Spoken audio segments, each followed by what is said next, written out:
What's up, Bulls Nation? It's the Bloody Horns podcast. I'm your host, Justin. Let's get into it, man. So right after I dropped that video yesterday, the report came out from Darnell Mayberry that the Chicago Bulls are expected to stand pat at the trade deadline. And before we break that report down, let's just get this out here. To some extent, Darnell Mayberry, Casey Johnson, the local reporters, I got love for those guys, but to some extent, they are just an extension of the front office. They don't really grill the front office or the coaching staff too hard in the pressers.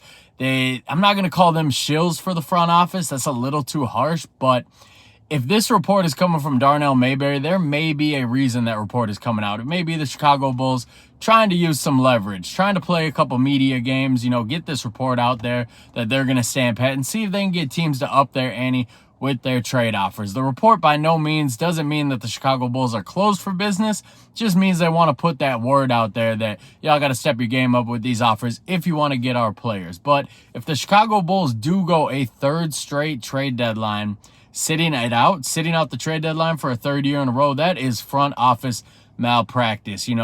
3 years ago, they sat the trade deadline out when there were pretty substantial reports that they had some feelers out there for Jeremy Grant and some other big names that could have helped them in the playoffs, could have helped them kind of take the Lonzo hit a little bit better. They stood pat, they did nothing. And what was their big move? Signing Tristan Thompson, who hated that dude as a Chicago Bull, hated him just in general as an NBA player. I mean, technically, he's still in the NBA, but horrible signing by the team. He did not provide what they thought he was going to provide. He was not an upgrade at all over Tony Bradley, and that's saying something. Next year, there's substantial reports that the New York Knicks are offering big-time offers, draft picks, everything for Zach LaVine. Bulls sit it out. There's been reports that the Dallas Mavericks made a big offer for Zach LaVine. It could have been very similar to that offer they made for Kyrie Irving. Bulls sat it out. What'd they do? They signed Pat Bev. I hated the Pat Bev era. And I know a lot of you guys are big Pat Bev fans. He's from Chicago. People find him endearing for whatever reason. I find him annoying. I don't really think he's that skilled of a basketball player. When your best skill is being an annoyance on the court, I'm just not going to rock with you. But that's my deal. So they sat that out.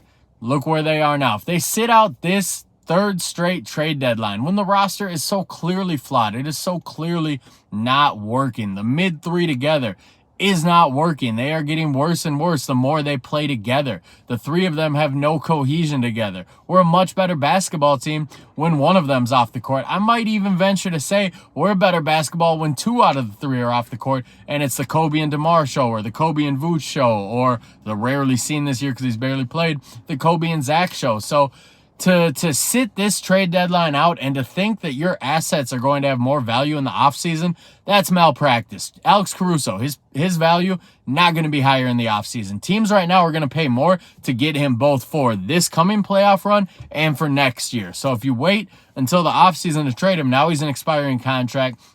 Now a team trading for him, they only get one playoff run with him. They have to debate what they're going to do with that contract extension. He's not going to be more valuable. Zach LaVine, I kind of see the argument when people say he's going to be more valuable in the offseason because his value is so low right now that how could it get any worse?